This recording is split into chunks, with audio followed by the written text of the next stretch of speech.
Depuis 15 jours, la course du Bitcoin vers les sommets semble s'essouffler. Bon, vous allez me dire qu'il y a de beaux restes puisqu'un Bitcoin vaut tout de même 48 000 $ alors qu'il en valait 10 000 en octobre 2020. Pour autant, cela pose des questions. Maintenant que Bitcoin capitalise environ 1000 milliards de dollars, 1 trillion de dollars, est-il trop gros pour faire faillite ?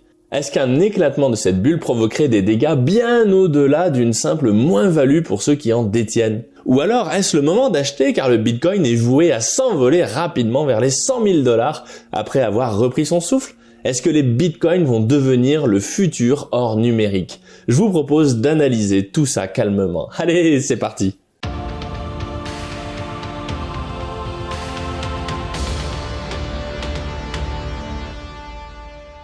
Tout d'abord, il faut bien se rappeler que le Bitcoin a connu de nombreuses envolées durant sa courte existence. En 2011, il passe de moins de 1 $ à 29 $ au plus haut avant de retomber à 2 $. Ensuite, en 2012 jusqu'à début 2013, il passe d'environ 10 $ à 230 $ pour retomber à 70 mi-2013. Ah, c'est l'effet grand 8 garanti. Fin 2013, début 2014, il passe de 100 $ à 1200 $ pour retomber à 200 $ en 2015. Vous voyez qu'à ce stade, pour ne pas devenir fou en ayant acheté du Bitcoin, cela demande un certain effort mental. Ensuite, ce sera la fameuse bulle de 2017 qui a vu le Bitcoin passer de 1000 $ à 19 000 $ au plus haut pour retomber à 3000 $ fin 2018. Enfin, nous arrivons en 2020 où le Bitcoin passe de 10 000 $ à 50 000 $ début 2021. Je ne vous fais pas un dessin sur la suite de l'histoire. Beaucoup s'attendent à ce qu'il retourne en dessous de 20 000 $ avant de reprendre son ascension ou pas. Il faut bien comprendre que Bitcoin évolue dans un environnement ultra compétitif tant sur le plan du nombre de personnes qui veulent sa peau que sur le plan de la dureté de son environnement. Entre Ethereum, Cardano, Polkadot ou Solana, les candidats qui ont pour ambition de détrôner le protocole Bitcoin sur le plan des performances techniques ne manquent pas. Survivre 10 ans dans cet environnement est déjà un exploit en soi. Enfin, c'est sans compter les puissants États comme les USA ou la Chine qui gardent la progression du Bitcoin en ligne de mire avec la ferme intention de ne pas se laisser déposséder de leur pouvoir monétaire. Et pour autant, jusqu'à aujourd'hui, Bitcoin survit à toutes les menaces. Les scissions que l'on appelle fork dans le monde de la crypto engendrent des projets boiteux qui échouent pour ce qui est de faire franchement concurrence à Bitcoin. Et en ce qui concerne les blockchains concurrentes, même si elles semblent plus abouties techniquement, elles ne parviennent pas à déboulonner le socle de confiance massif dont Bitcoin bénéficie. Je ne dis pas que cela n'arrivera pas un jour, mais pour l'instant, ce n'est juste pas le cas. Alors vous me direz que 10 ans de recul, ce n'est pas beaucoup, et c'est vrai. Pour autant, il faut garder en tête que 10 ans dans le monde des nouvelles technos de l'information sont facilement équivalents à 30 ans dans l'industrie, car ces deux mondes n'évoluent pas à la même vitesse. Dites-vous bien qu'un projet aussi boiteux que Dogecoin, qui a été réalisé sur la base d'une blague, a été créé en seulement 3 heures. Aujourd'hui, ce coin, qui n'a pas de profondeur réelle, dispose d'une capitalisation de 5 milliards de dollars et tourne à l'arnaque. C'est aussi ça le monde de la crypto. Un Far West où tout et n'importe quoi est possible. Et il y a beaucoup de n'importe quoi. Le Bitcoin Cash par exemple, qui est une scission, un fork de Bitcoin, pèse 8 milliards de capitalisation, alors qu'il s'apparente plus à un coup marketing qu'à un coup de génie sans bouillir. Voilà, c'est ça le monde des crypto-monnaies. Une promesse énorme de créer potentiellement une technologie monétaire avec un degré de pureté de la confiance inégalé car aucun tiers de confiance n'est nécessaire. La blockchain, c'est la possibilité de rendre la monnaie et toute forme de transaction honnête incorruptible. Pour autant, tout comme au début de la conquête de l'Ouest, c'est la foire. Il y a plus de diversité et d'arnaques dans le monde des cryptos que dans un festival du Burning Man. Pourtant, faut-il jeter le bébé avec l'eau du bain ? Aujourd'hui, le bébé pèse tout de même 1000 milliards de dollars. Ça commence à faire un sacré beau bébé. D'ailleurs, Louis-Vincent Gave, dans un article de Gavekal Research, se pose la question des conséquences de l'éclatement de la bulle du Bitcoin. Est-ce que la perte de, disons, 500 milliards de dollars dans le monde se passera vraiment sans remous ? Pas si sûr, puisque apparemment Louis Vincent nous apprend que Wall Street a réussi à titriser de grandes quantités de Bitcoin afin que les traders de Wall Street puissent en mettre dans leur portefeuille malgré une réglementation qui leur impose une chaîne de traçabilité. On n'arrête pas le progrès, comme disait mon grand-père.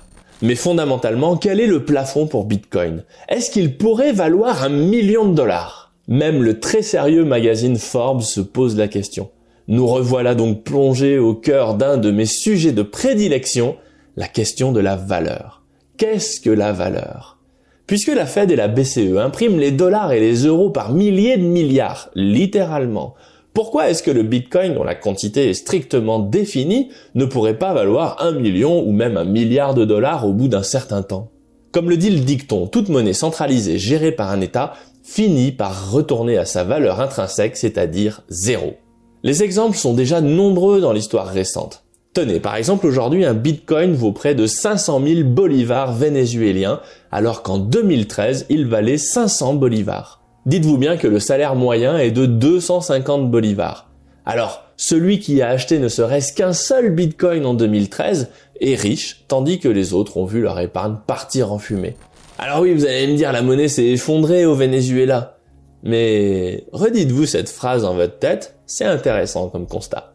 Pour autant, Bitcoin, tout comme l'or, pourrait voir sa valeur baisser dans le cas où la production de biens et services chuterait durablement. Il baisserait probablement moins que les monnaies nationales, mais pour une même quantité de choses à échanger, si les biens et services baissent, le Bitcoin verra son prix diminuer. La monnaie est un concept compliqué, polyforme et tout à fait contre-intuitif. C'est pour ça que beaucoup d'économistes la comprennent si mal. Alors, faut-il acheter du Bitcoin et en pleine bulle en plus? Ma réponse est oui, à certaines conditions.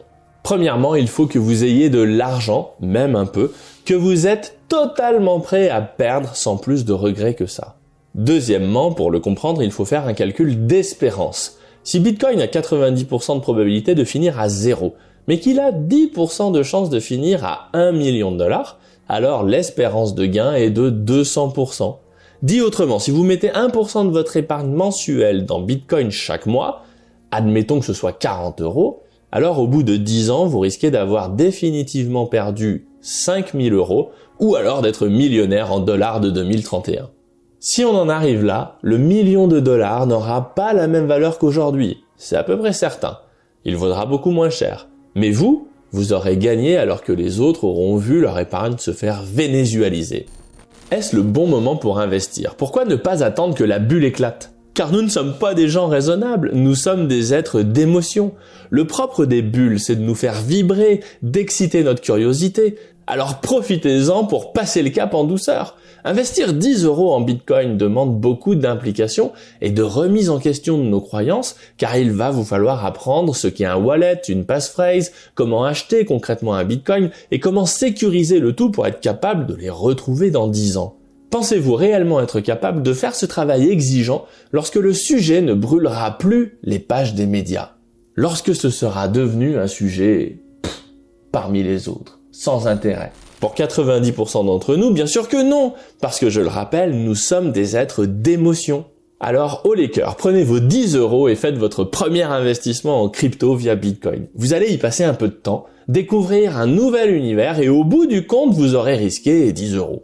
Avouez que c'est tentant simplement pour pouvoir dire « Moi, je suis à la page, j'ai un wallet avec du Bitcoin que j'ai correctement sécurisé et que je peux transporter rien que dans ma tête. » Voilà, c'est ça que je vous propose en ces temps de bulle. Prendre un ticket pour monter dans le grand 8 sans prendre de risques. Mais pourquoi Bitcoin et pas Ethereum ou autre chose? Il faut être un peu expert pour choisir, non? Tout d'abord, je vous l'ai dit, les cryptos, c'est le Far West. Toutes ces technos se dévorent les unes les autres sans ménagement. C'est un cycle d'innovation, tout ce qu'il y a de plus sauvage et excitant à la fois. Donc, chercher à savoir qui sera le grand gagnant dans 10 ans, c'est comme essayer d'acheter Google en 1990. D'abord, il y a des chances que la principale blockchain du futur n'existe pas encore. Et même si elle existe aujourd'hui, dans les nombreuses cryptos à disposition, personne ne peut vous dire laquelle cela sera. Alors dans ce cas, ne vous prenez pas la tête. Bitcoin, c'est 80% de la capitalisation de l'ensemble des crypto-monnaies. Il a grandi dans le béton, envers et contre tous. Sans être un connaisseur, on s'en sort toujours mieux lorsque l'on mise sur un leader plutôt que de chercher à deviner qui seront les outsiders. Dit autrement, si vous avez une classe avec une vingtaine d'élèves, si vous voulez parier, il vaut mieux parier sur le gars à lunettes qui écoute bien la maîtresse et qui a de bonnes notes, plutôt qu'un des gars du fond qui a le potentiel, mais bon, ils sont nombreux et on sait pas ce que ça donnera. Et puis je vous le rappelle, j'espère bien que ce sera l'occasion de vous faire votre culture, et si cela vous captive, vous suivrez les évolutions de ce monde. Vous aurez tout le temps pour allouer votre 1% d'épargne là où cela vous plaît, quitte à diversifier lorsque vous le sentirez bien.